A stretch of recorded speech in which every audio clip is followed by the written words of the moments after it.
how did we get to this point where we have become just vice? Like the all of these casinos popping up really is shocking. I think it's because we're a society that lacks community and lacks religion, right? Like there is no expectation that you would live to a high standard. In fact, we're told always live and let live. It's fine. Don't be judgmental. Everything's okay. There's no collective morals that say, hey, there are things we're against and we don't like them and we don't want to encourage them. I like liberty. I think you should be able to do things that you want to do. On the other hand, I think that we as a society would say like, hey, if you're on OnlyFans, we're going to judge you for it. We think that's not a good move. Didn't the owner try to like shut down porn on OnlyFans? Like they started getting scared at how much porn was popping up and they tried to shut it down. But then the investors revolted. They were like, we're rich. I know they've tried Turn the world to the ground. More degeneracy makes us money. Yeah. Yeah, I think moral identity does profit, and that's ultimately won out. I mean, that's one of the reasons I think we're sort of this identityless culture, which is that the dollar reigns everything, and saying like, hey, like again, I go back to this example of the nurses that are like, I make more money on OnlyFans. Like, yes, but you pay with your dignity, homie. Like, is this the price that you are willing to say? It's better to make more money. I'd rather be rich than to be able to look at myself in the eye. Look, if I tweeted this and they responded with, yeah, that's kind of crazy, right? Well, that'd be the end of it. And it's a failure of Christian leadership in America. I mean, because it used to be that the Christian moral view in these topics meant that laws reflected that. Christianity doesn't have the balls to defend itself. And Christians in this country have been attacked and belittled by the culture, made fun of for even thinking about these issues in terms of morality, and they don't even engage anymore. And you know, I'm in the movement. I know a lot of Christian evangelicals. They've been always very concerned about the gambling, but the money just overwhelmed and overwashed them. And too many Christians are embarrassed to say this is wrong, should be illegal, for all sorts of reasons, and including moral reasons. And that is a valid basis for law. I think the left can do all sorts of laws based on their morality.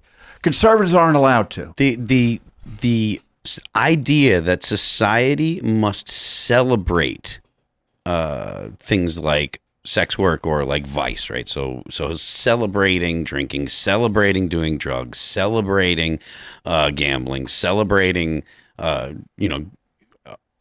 that kind of stuff is a terrible, terrible idea. There is nothing wrong with having a society that says, or it should be desirable to have a society that says families are good, right? Families with a mother and a father and kids, that's good because that's the foundation of a society. So the resources should be poured into making those things more attractive, right? Well, that's what if the government is going to cheerlead for anyone, if the government's going to cheerlead for anyone, it should not be cheerleading for the LGBT group, LGBT lobby, just because that group of people are not making more people. Right. They're not making more of the society. So if the government's going to have an opinion, it should be the traditional family opinion, right? It shouldn't be the fringe edge of society we need to center and make the thing that to be held up. All my libertarian friends, I'm sorry, the government can't be neutral in areas of morality. It doesn't work. I'm saying I'm in agreement with you. Yeah. I don't think that we should be tossing people in jail for using drugs and ruining lives, because it tends to ruin lives way more than it does to. But debate is about the sanction and what steps. But I think we should have a strong enough social fabric that says like there are things we don't accept, like the idea that like a man would abandon his family, right? Yes. Like I think that would be bad. I agree, but it shouldn't. It just so long as it doesn't turn into throwing people in jail, because that only adds more problems. You add police, but if we don't have, it means throwing people in jail. But if you don't want a government sex solution, traffickers. Again, you're talking about an existing crime, Tom. Gamblers. I'm not saying that we should not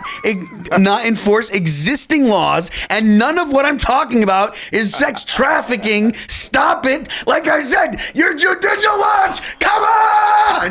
But I think the thing is, if you don't want a government punishment, if you don't want it to be like, if you abandon your family, you could go to jail or whatever, which there were laws in states like that, right? Yes. If you don't want that, then you have to have some kind of reinforcement somewhere, and it has to be social, which means you have to have a strong cultural idea of what we think is acceptable and what's not acceptable. Yes, and above law and politics 100% always and always will 100%. And that's why the problems that we're seeing are because they absolutely do. That's all they do.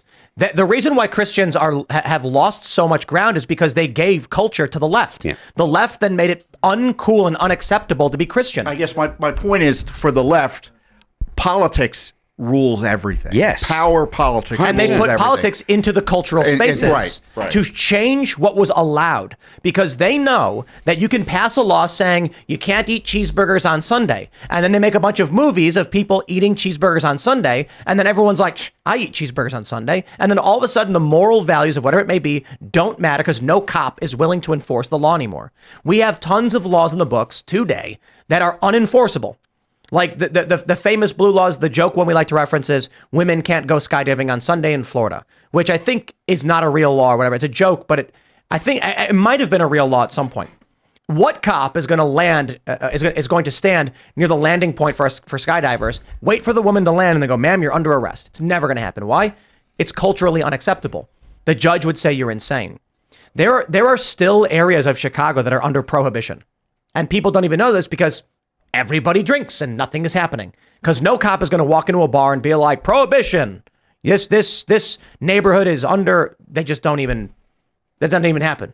Yeah, and although we should also recognize, to Phil's point, the widespread availability of alcohol is destroys parts of our society, and we just willingly accept it as if there's nothing we can do about it. It's just like the rain. It's never the case. It should never be the case. I think this trope of like the stodgy dad who doesn't want to dance and the kids who want to go dance is how is part of this leftist indoctrination. I mean, there has to be a Kevin Bacon Footloose. Well, the left says everything. The movie makes the parents out to be bad for saying no dancing. Right. But the moral of the story is rigid social order bad. Go have fun and do whatever you want. But that's just one degree. It results in, we had a great super chat where someone said, you're an idiocracy when you drive down a highway and half the billboards are weed, gambling, and lawyers. Well, one thing I've noted on the metro in D.C., and I do take public transportation, certainly recently, is the amount of pot in the air. Everyone's smoking pot on the trains. And it occurred to me that if they were smoking cigarettes, we'd probably have federal troops on the train. But you light up fire on a train for pot, we're afraid to enforce the law. Well, you only damage your lung by smoking cigarettes. Oh, I've seen a guy get thrown to the ground for eating a hot dog on a bus. And the people started getting mad. How dare you? But when it comes to weed, everyone's attitude is, weed's not so bad. We shouldn't put people in jail for it. Like, no. Smoking, dude. I don't care what you're doing. Don't smoke or eat on the train or the bus. Those are the rules. In D.C., H Street, which was the D.C. government spent millions of dollars, tens of millions of dollars, trying to rehabilitate since it was burned down during the riots, after Martin Luther King and such. Now is destitute, and it's famous for having, I think, about 20 or so marijuana dispensaries on the strip. And they wonder why it's attracted the wrong crowd. See, that's the challenge with marijuana legalization, because I don't believe it should be illegal, but decriminalization leads to a massive industry of people engaging in bad behavior. And I kind of run hot and cold on it. I just don't see how legalizing it works. It just can't work, and it will never work. Well, what do you mean by working? In the sense of not producing societal effects that all require its prohibition. Yeah. That ultimately require its prohibition. I mean, the health effects of marijuana are much more significant than have previously been acknowledged. The type of marijuana now widely available is much more powerful. And plus, the black market has actually benefited from the legalization of marijuana because other drugs that aren't legalized have increased in value. Yep. And they're still involved in the marijuana market anyway. Every day, another grain of sand is added to the heap of moral degeneracy in this country. And although all the libertarians are saying things like, "Why shouldn't we be allowed to gamble? Why shouldn't we be allowed to smoke pot?" There is no happy medium. There is no point of total freedom. There is no. We've found the balancing point between freedom, security, and morality. It's it doesn't exist. Would you want to live on the Strip in Las Vegas? Would you ever been on the Strip on Las Vegas? It is one of the grossest displays of human behavior and vice you'll ever see. I don't know if I agree with that. Like, what are you referring to? The pushing drugs, That's true. the sex work, The Monty, free card Monty. It's gross. It's gross. Yeah, fair point. No one wants to live in the middle of Las Vegas. They may I was want to thinking work more and so live it's around the Las Vegas, thing- but tourism. who wants to live in a gambling house? The thing that kind of surprises me or that I can't wrap my head around Vegas is the fact that they try to make it a more of a family experience while still having, I mean, it's not as seedy as it was in the 70s, sure, or early 80s, but still the attraction to Las Vegas is gambling, partying, drinking, and I suppose shows, but really, like, you shouldn't be bringing your kids to Las Vegas. You know, I mean, you want to bring your kids to Disney. That's one thing.